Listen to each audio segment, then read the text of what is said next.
So I'm here with Olav Sorenson, and he is the Joseph Jacobs Chair in Entrepreneurial Studies. He's a professor of strategy at UCLA at the Anderson School. And we're just going to talk a bit about PhD life. And welcome, Olav, to the conversation.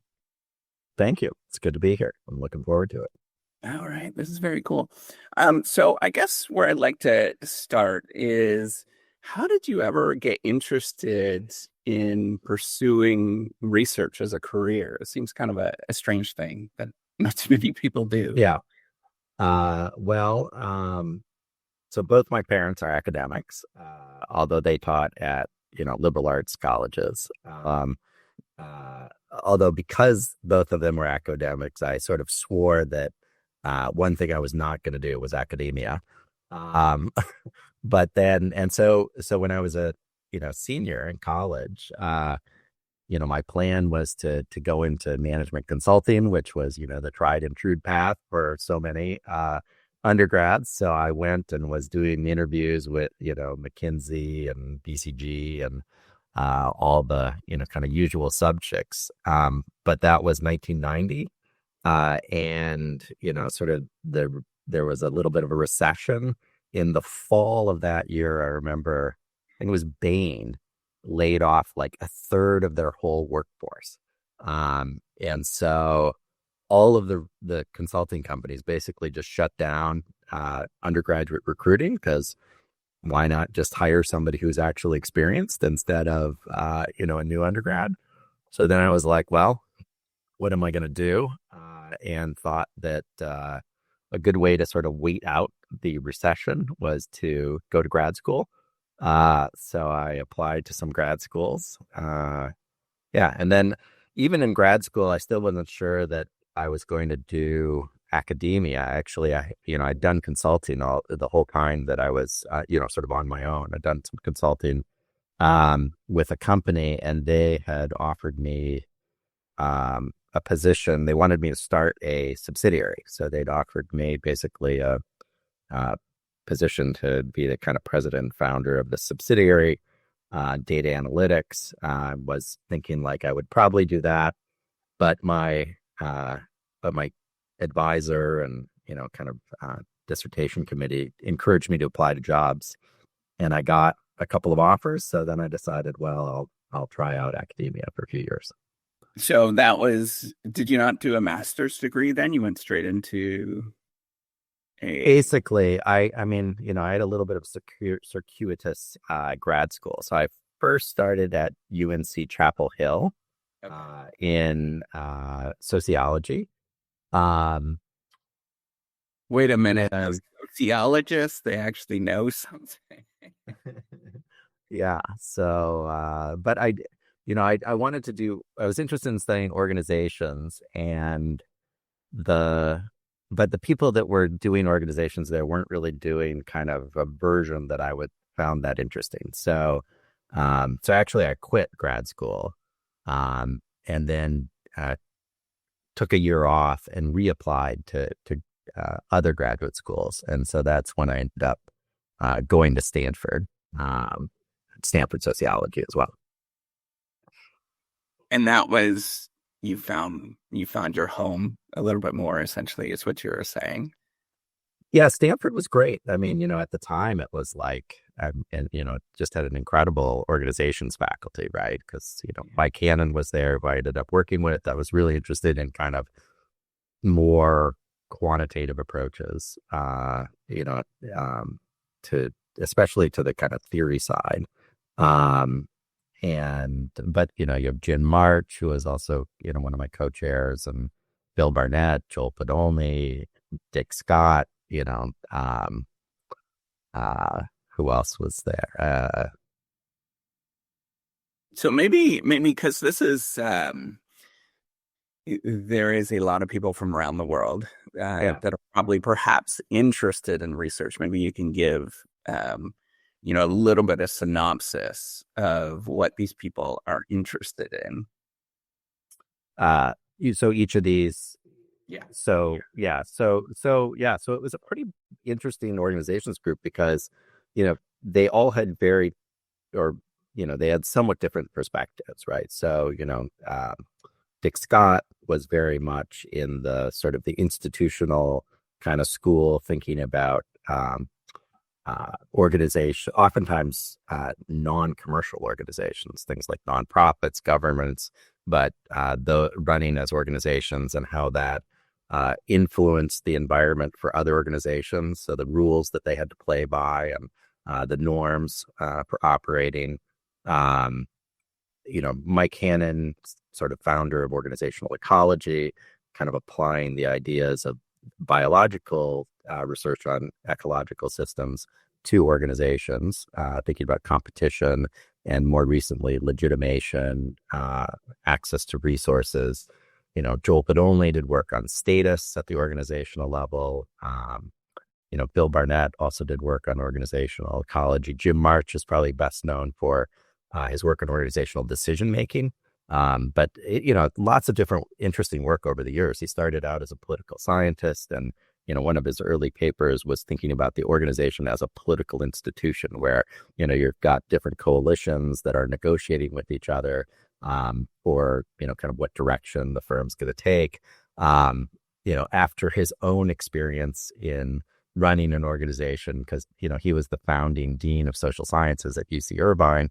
That led to some pretty interesting research, including the garbage can model, which models organizational decision making as a garbage can where you're throwing in problems and solutions and kind of almost randomly picking them out, attaching them to each other.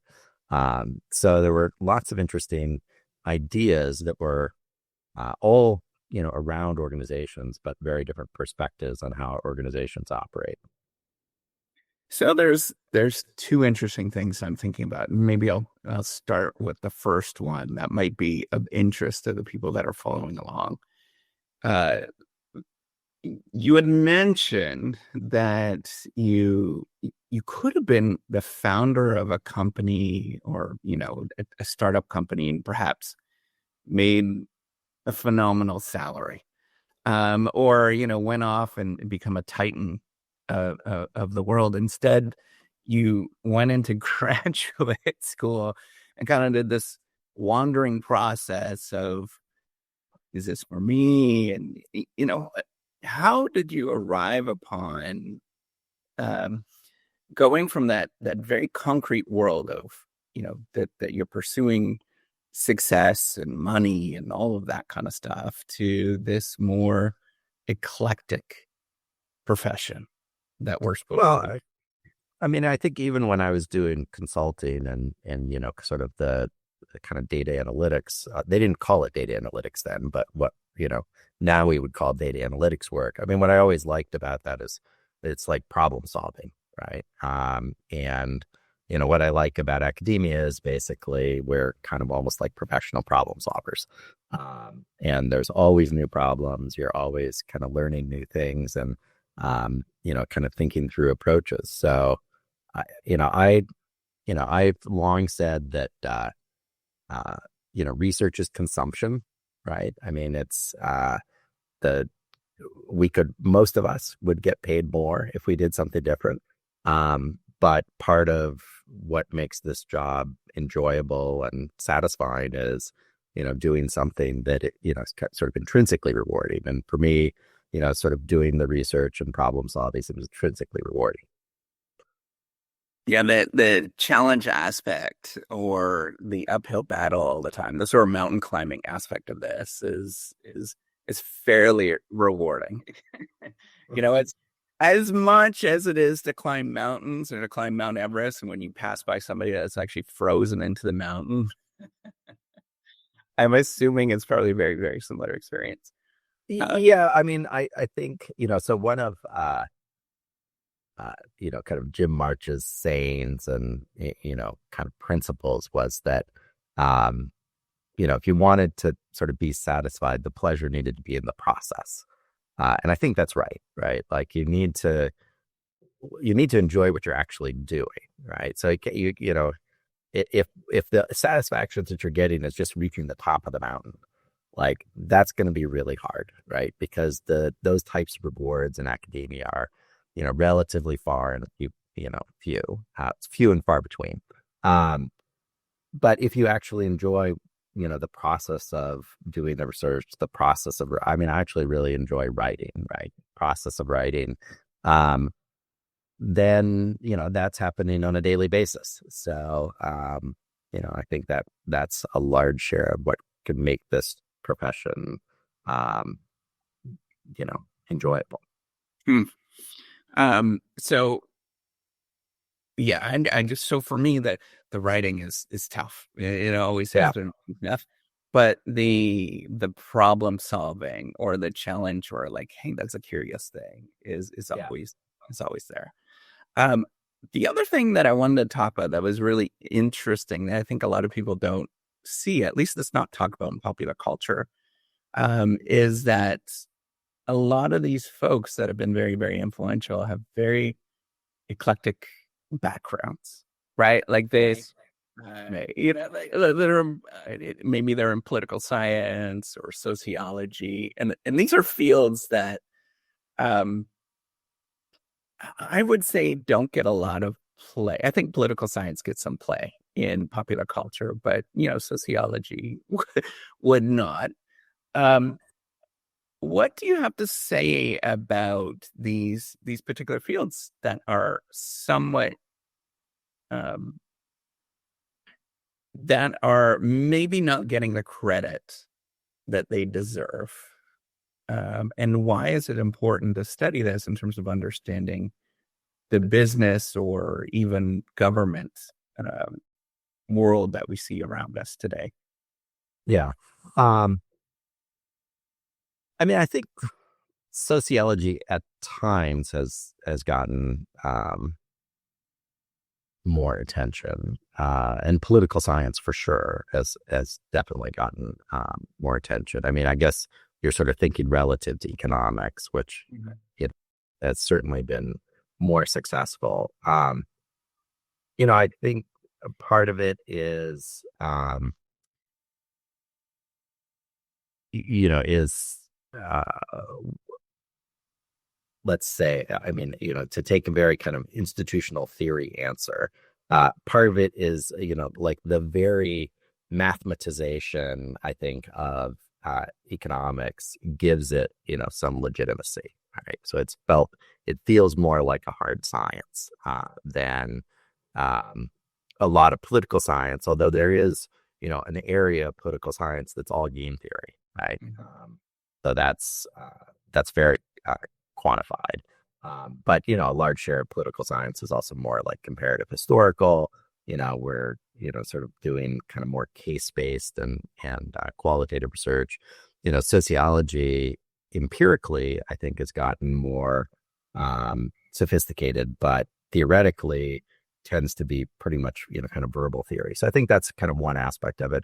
But I think the other aspect of it is like problem picking, right? I think that sociology used to do a really good job, I think, of picking big, important societal problems. And but I think that it's made the mistake of almost like ceding territory to economics, right? So like as economists have become more interested in things other than, what had been, kind of the neoclassical, very constraining model, and have started, really expanding into all kinds of different things, sociologists have almost like retracted from those areas. So, there's just lots of areas where you don't see much anymore. There's very little organizational sociology anymore in sociology departments. It's all in business schools.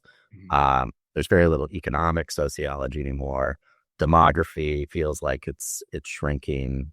Even sociology of education has kind of become smaller. Fewer and fewer people are doing stuff on social networks. What we've seen massive expansion on is, kind of identity issues. And obviously in the current environment, that's not very helpful for sociology. They actually are getting attention, just not good attention. Yeah, absolutely. Well, that's what I was thinking. And you're probably a really good person to study or to talk about this because you're let's say, more on the sociology side, learning and studying things like, startups or venture capital and various different things like that. Um, how has that been important to inform these particular phenomenon, and how is it different? I think a lot of people would look at this and say, well, these are areas for the hard science to study, or, these are for engineers. They're the ones that understand, you know,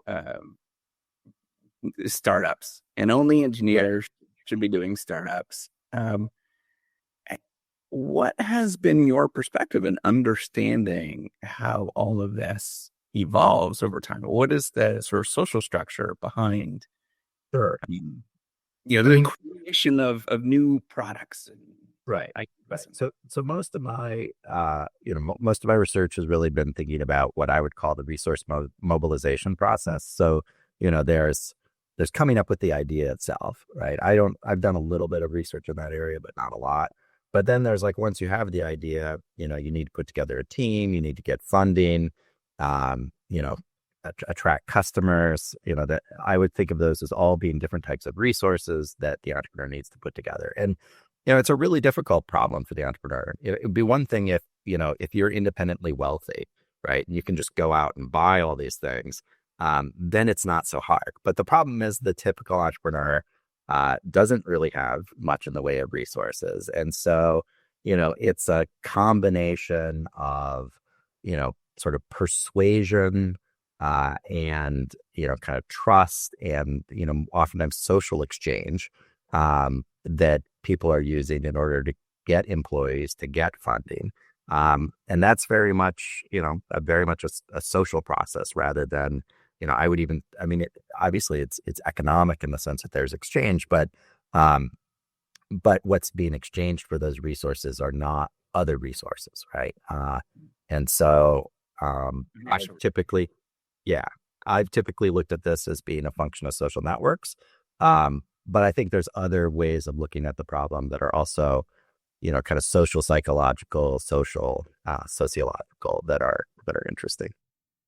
Like, for example, it's not my research, but like, I think this work that like Michael Lounsbury and Marianne Glenn have done on the importance of kind of narratives and storytelling for entrepreneurs is really interesting, right? It's like you need, part of convincing people to join you, right, in your venture, is having a compelling narrative. Finding the right story. Right. Yeah. And you may only get that through hard knocks. Well, oftentimes you have to experiment, right, and see like which stories resonate with people. Yeah.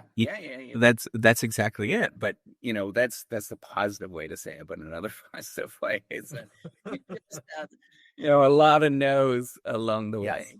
Yeah. So I love your research, by the way. I think it's super fascinating stuff often. And why, what are the key things that you've seen, given that, things like maybe social status or something like that actually matters? What are the things that somebody could do practically that, maybe is from a different context, a different country or something like that they can actually do to convince, maybe it's somebody else to, to invest in them? And this is true whether it's, in building a new product, as well as convincing a graduate school to actually invest in you as a person. Yeah, I think one of the mistakes that a lot of times gets made is people are, when they're like approaching, say, asking for funding, they're maybe trying to do that in like a first meeting, right? And I think that, that rarely works out, right? It's one thing if you're talking about a professional investor like a venture capitalist, but even then, what you see, that seems to be far more successful is if the relationship has been built for a while, right? Before there's any sort of resource ask, then you're much more likely to, to actually get a positive response, right? And I think so. It's yeah, I think there's an interesting philosophical question about like whether you can, if in some sense, like fake it, right? I mean, um, like my sort of view is like if you are being too instrumental in kind of who you're building relationships with, they probably aren't that authentic, and they may not actually lead to any, kind of getting any resources, getting any help or funding. If you're, sort of genuinely building relationships with people that, you sort of like, enjoy spending time with, and then at some point, you make asks, those are the ones that I think are much more likely to pay off. I guess the question is like, again, can somebody fake that, right? Or does it have to be, sort of genuine interest in the other person, creating that relationship in order for it to be successful? I don't think we really know. I think the research that's been done, it's basically we observe, types of relationships that people have. And then we look at, kind of whether that's related to, hiring, getting funding, et cetera. But we don't really observe or have much information about where those relationships came from, how long they existed before the ask, those types of things. And I think, kind of really understanding what's happening in some sense probably requires more detailed research there. Yeah, that's super fascinating. I would agree. I mean, there's a couple of things that I was thinking about with this. The first one is how do you actually, from a researcher perspective, how do you measure that authenticity? That's like that's really squishy. Yeah. You know, um, it's much easier to measure network structure, Right. and who knows who. But how do you get at that? Yeah, I mean, I think it's really hard. And part of the reason it's really hard is it's like we're trying to, like if we sort of think about fundamentally what we would like to know, it's like we'd like to know the person's intentions, right? When they're forming the relationship. But, even if we ask, right, like would we believe them, sort of what they claim to be their intentions? It's like a fundamentally unobservable thing. It's in the person's mind. They may know, but they have no incentive to tell us the truth. And so how can we make use of that? I mean, I could imagine there might be some kind of clever ways of doing something that's almost like an instrumental variable where you're, kind of finding something that, might be a reason why there would be sort of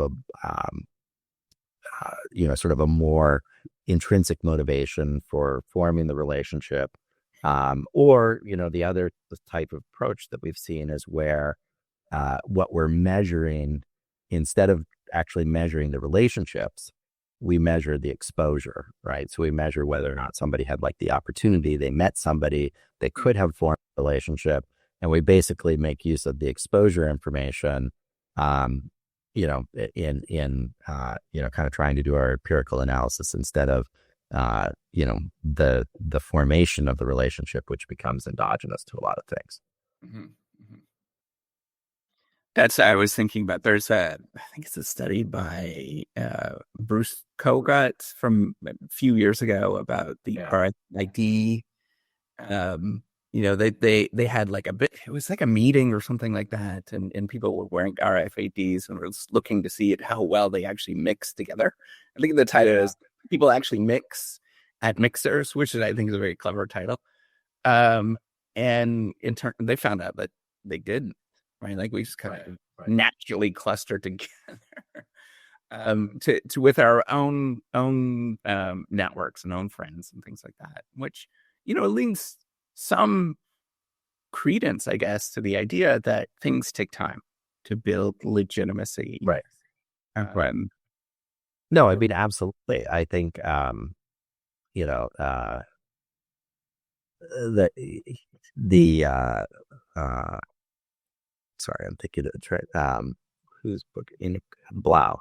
So Peter Blau, a long time ago, like in his 1964 book, actually writes about the kind of thinking a little bit about the relationship formation process and the idea that part of what happens is that you need to have these like people gradually move from very inconsequential exchanges, maybe sort of get trading some information that's not that sensitive or something, um, almost as like a way of kind of building, but also testing whether or not the other partner is trustworthy, right? And so, kind of you gradually like up the ante, right? And this can take, years to months or years to build a trusted relationship. There's I can't remember who did the paper now, but there was an interesting study that I read many years ago, which talked about like how long does it take to develop a close friendship? And the punchline was that it's something like on the order of 400 hours of dyadic exchange, right? Where it's like really just kind of the two people interacting. And I mean, it's interesting then when you sort of think about things like, most people don't have many close friendships that they've made with people after college, right? And I think one of the reasons why, if you think about like, well, when do you have enough time to spend, hours and hours and hours in these kind of dyadic exchanges? Like, once you have a job and certainly like once you have a kid and family, kids and family, like you don't have any time, right? So, so, it's like your network becomes frozen, right? At least this kind of trusted close ties, maybe until, retirement, right? When maybe people then have more time again. That's fascinating because it's almost a symptom of how we design work today, right? For sure. Yeah. In terms of these sort of quick little meetings and things like that, that it lends itself to much more of a superficial way of actually doing work together.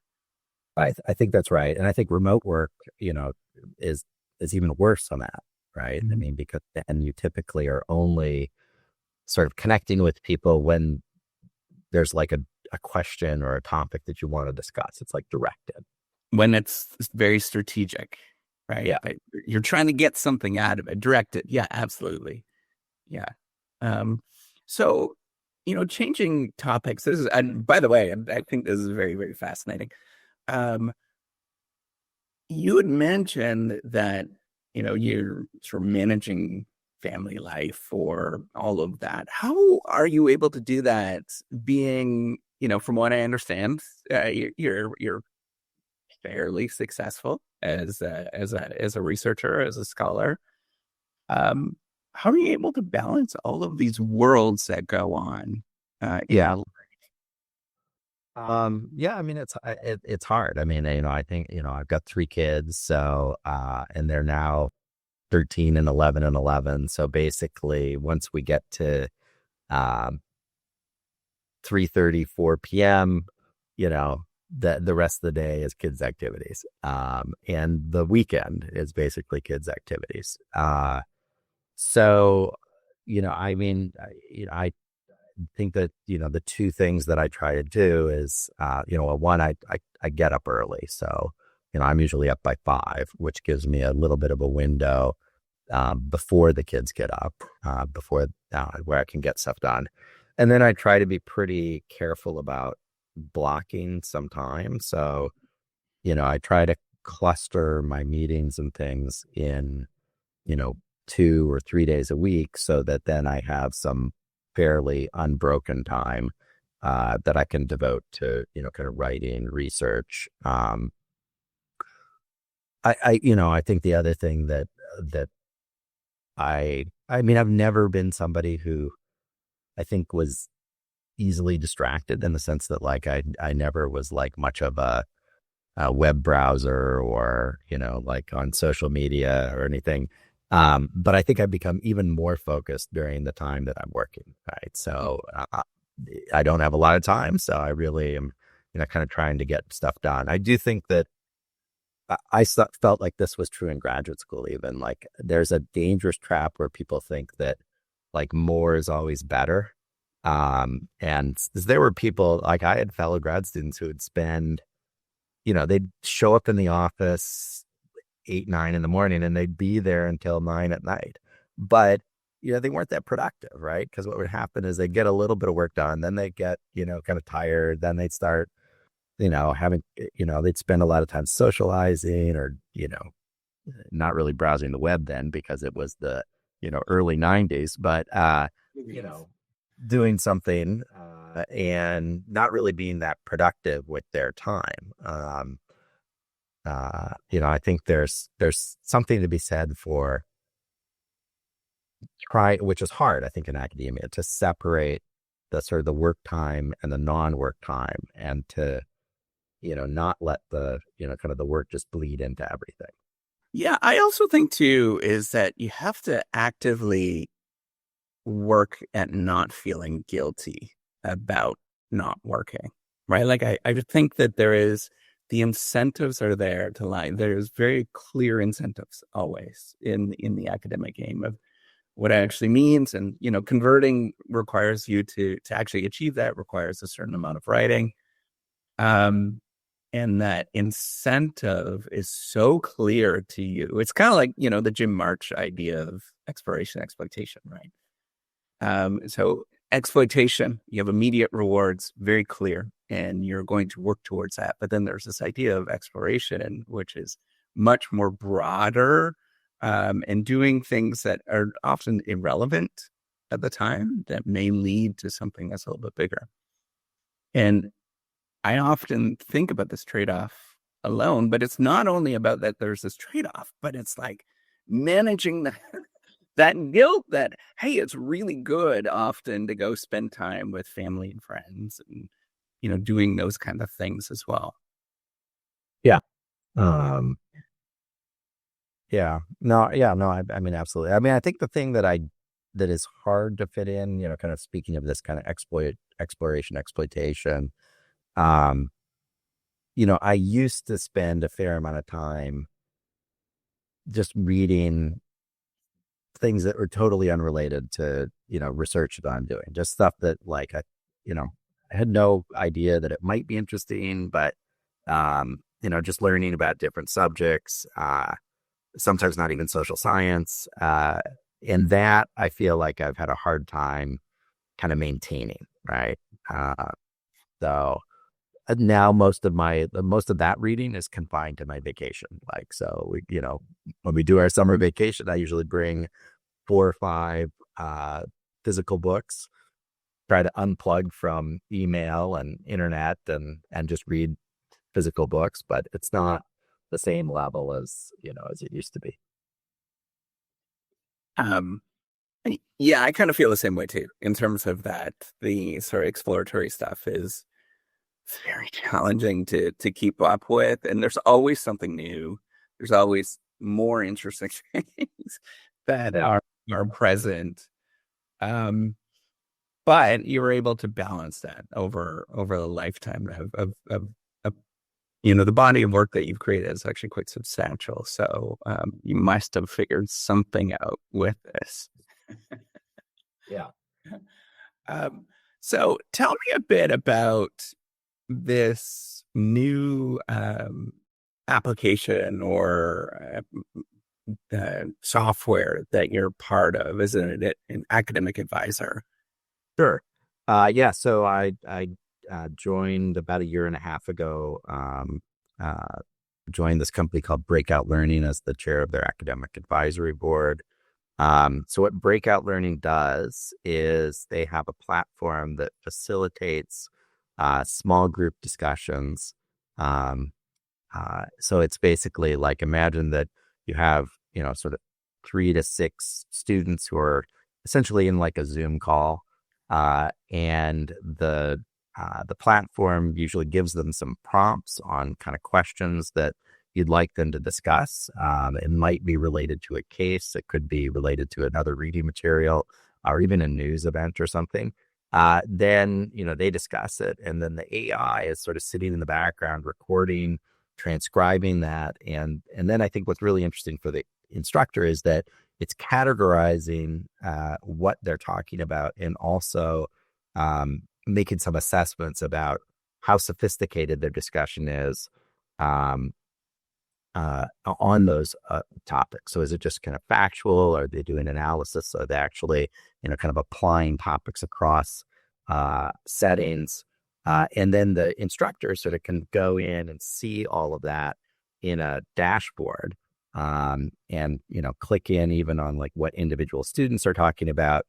But it's really, I think it's interesting in two respects. One is, AI has made it very difficult to do case discussions in the classroom because students are just not reading the cases. They're just using AI to summarize it.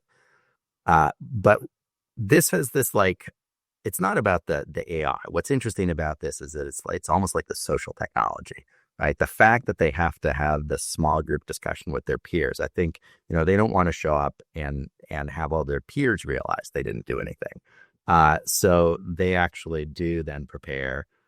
And when they come to class, they're actually very well prepared to discuss. The other thing is that having a sense of what they said in the, in these small group discussions actually gives you a good sense of where you want to spend your time in the in-class discussion, right? Because some topics kind of everybody's getting, and it turns out if you spend a lot of time on that in class, it's not going to be that interesting because everybody sort of already gets it. But then there's other things you can see that people are kind of struggling with. And so you can, allocate more time in class to that. That's oftentimes really hard to do if you're doing just a big group discussion, relying on people to raise their hands when they have questions. But I think a lot of times they don't because they're sort of embarrassed to admit it. They think that they're the only ones. Mm-hmm. A lot of this, it's ironic. I talk about this a lot, right? On I don't know if you've watched any of the videos I put out, but a lot of it is you often think that you're the only one, that you don't understand something. And you realize it's actually a lot of people that feel the same way, and you have to sort of coach these insights out, or coax them out. Yeah, absolutely. And well, and then with the platform, you can even, if you want to, kind of do some quantification of this. You can be like, well, 75% of the students felt like they didn't really understand this. So let's spend time on it, right? Because you actually have enough detail about what they talked about and their level of understanding to make those kind of statements. So what I'm interested in right now, because this, people can go look at the platform. It's called Breakout Learning, right? Exactly. Yeah. And I'll put a link in the description. But what I'm interested in, two things, since, we have a limited amount of time. Is first of all, what have you learned in terms of being part of this, either innovator or entrepreneurship process, depending on how you want to look at it, as an academic, and whether it actually was valuable to do this? I'm not sure if you want to publicly talk about that. And then, towards the end of this, what I want to do is talk more about the implications of AI and changing technology, Sure. as researchers and as educators. Yeah. So that's where I would like to start here. Is Yeah. So I'll start, so first there's kind of what I'm learning about the classroom. I think it's been, it's been interesting to sort of think about how, kind of using these small group discussions can just improve the quality of large discussions. I actually, and we can kind of come back to that, talking about AI more generally.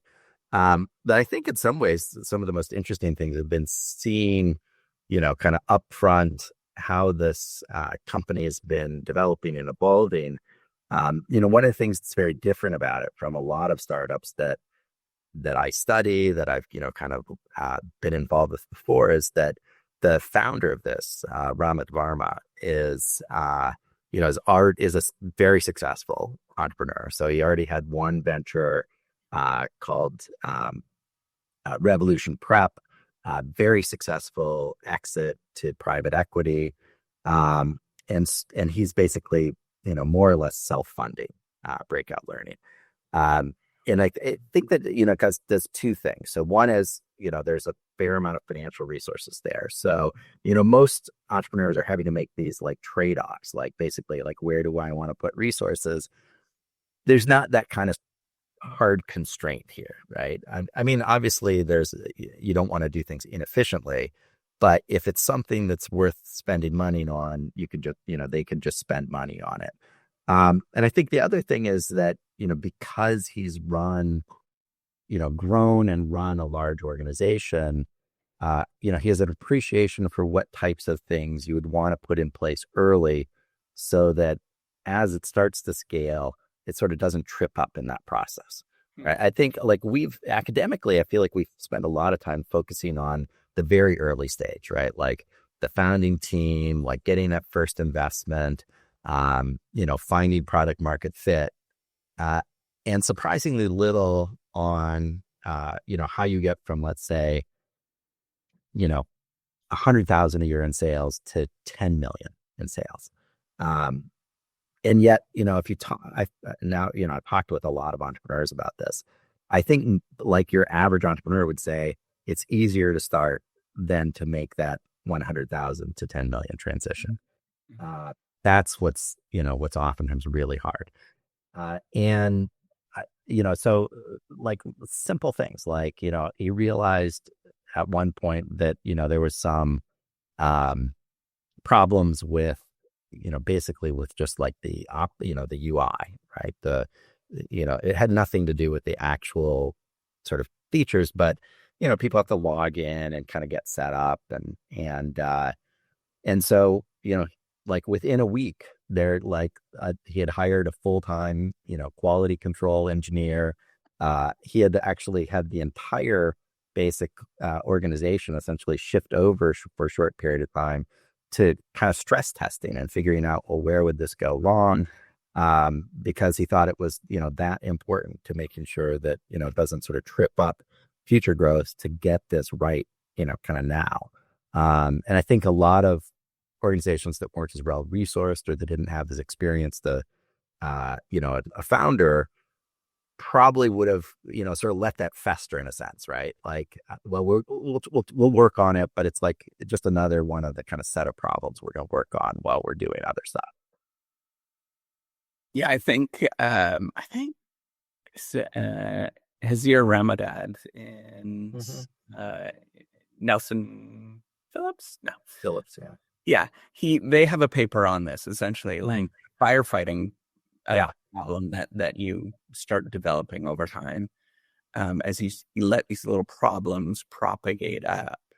But it's unless you have that experience, right? You don't know what is actually important because there's always problems. There's always things, right? There's always clusters. It's always a way too, like you want it to be better, but you can't quite do it because you just don't have those resources. So having the resources is actually quite nice. Not only financial resources, but the wherewithal. Yeah, the wherewithal. Also, I mean, some of the kind of key people are people that he basically pulled over from his old business, right? So also in the resources in the sense that, having these people that, he has a good relationship with, he trusts, he understands, kind of how they work, and being able to, kind of access that kind of talent right away is another, kind of type of resource as well.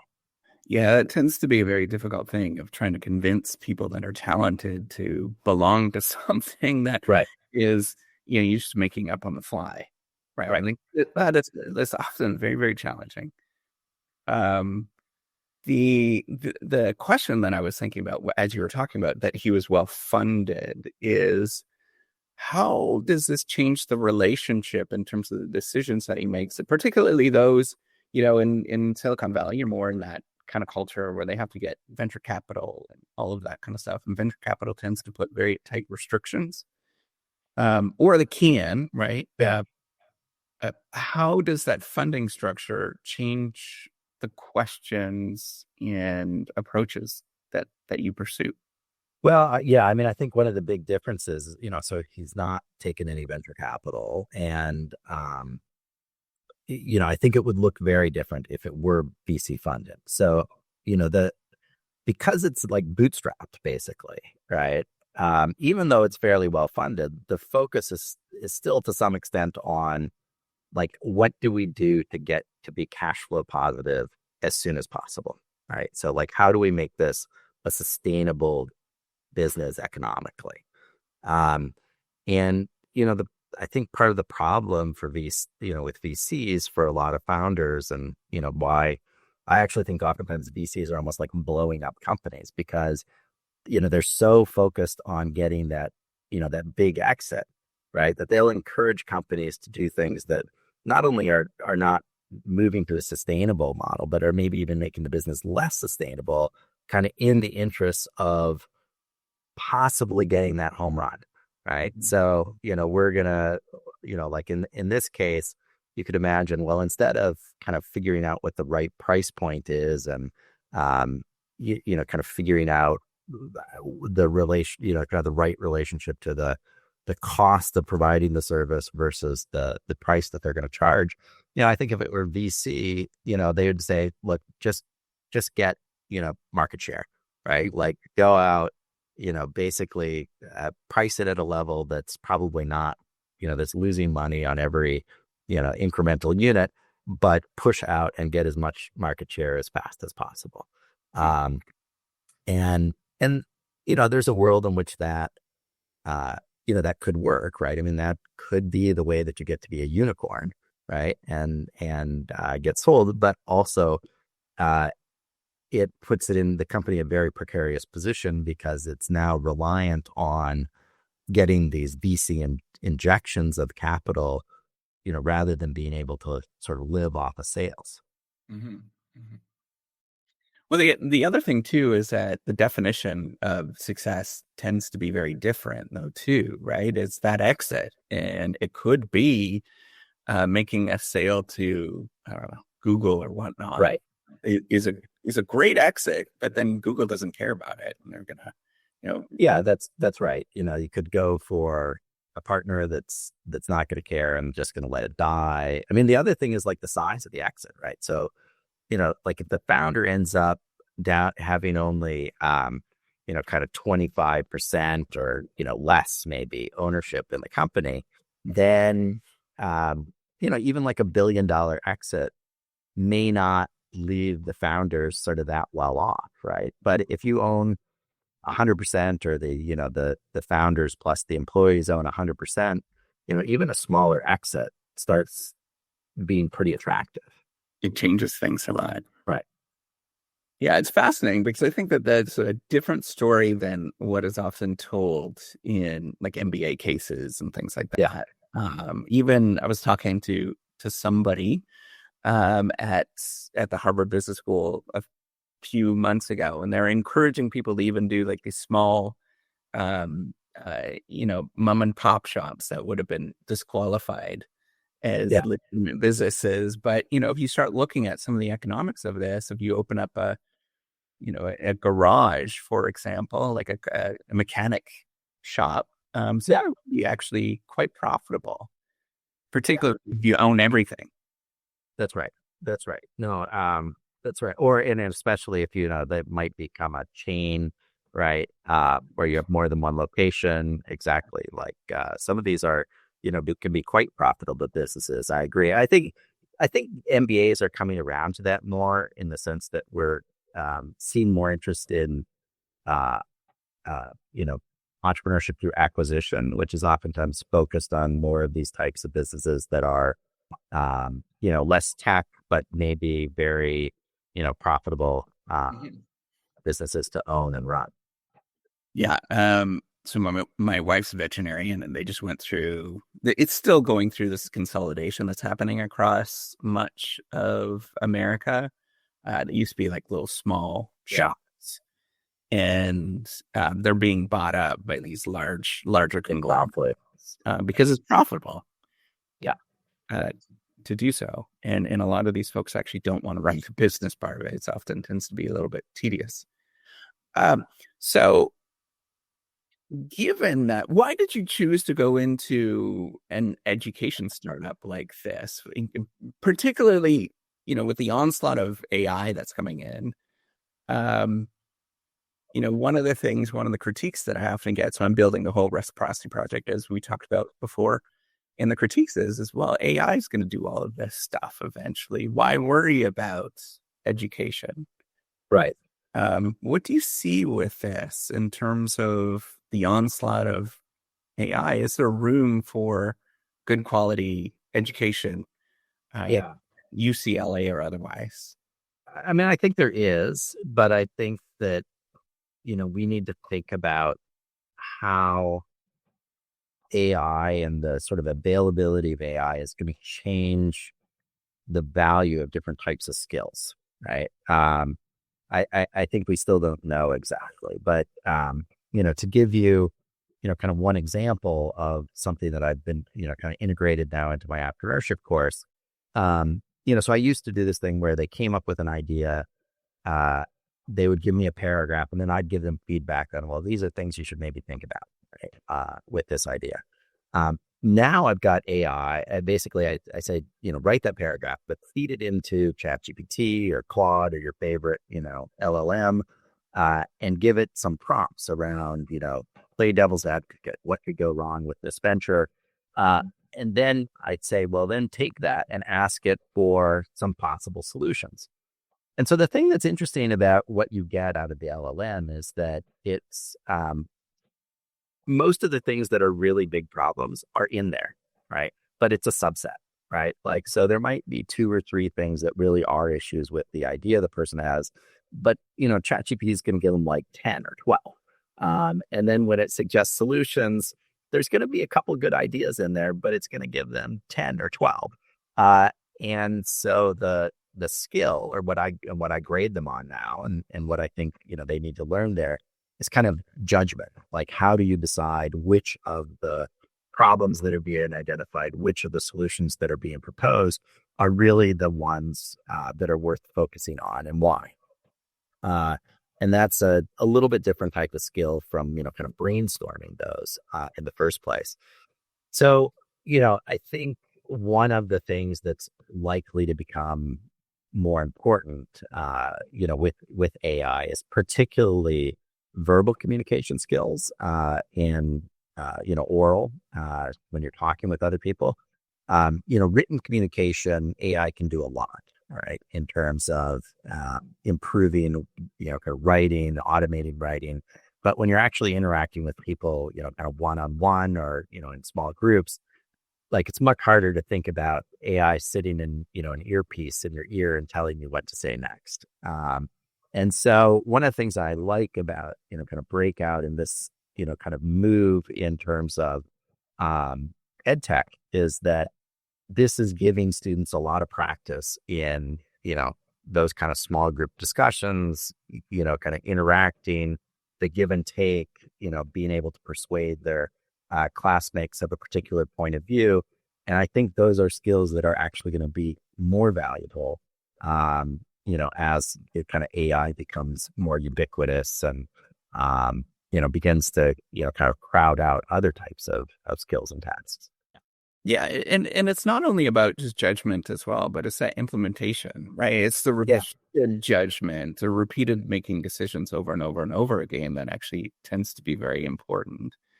AI does a really not so, I mean, it'll generate an answer, but then you have to actually go out and do that. And it's not just about putting up, a web page, right? There's That's right.